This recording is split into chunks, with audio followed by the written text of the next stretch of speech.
د اسلامي امارت د نظام څخه کفارو ته تشویش پیدا شو، نو بیا پر افغانستان باندې حمله وکړه.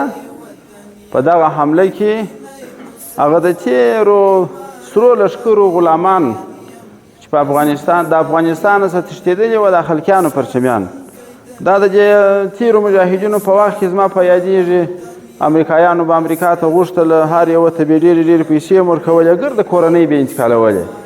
دا هغه ورې ساتلې وه، بیا یې دلته افغانستان باندې وتپل، راوستل. یو یې د کرزي په نامه دی، بل یې د اشرف غني په نامه دی، بل یې د فلان په نامه دی. دا ظالمان یې دلته افغانستان کې حاکمان کړل، هغه زاړه غلامان. او دا د کتاب مسله هم ده، وایي یو څوک چې د کفر په غلامۍ کې پاته سوی، بیا یې دلته مه پرېږدئ په دا خاوره کې، ځکه که چیرې هغه کفار بیا عود کوي راګرځي، بیرته یې دوی ورته تیار دي غلامۍ ته، بیا به غلامان. نو دوی دغه سلسله تکرار هم کړه، بیرته یې په افغانستان کې غلامي راوست. 20 کاله بیا د افغانستان مسلمانان په کړاوونو کې، په تکلیفونو کې، داسې افغان نسته، داسې مسلمان نسته چې په 20 کاله جهادي سلسله کې دته تکلیف نه رسېدلی. هر مسلمان، هر افغان چې د افغانستان بچی دی په تکلیف سوی دی.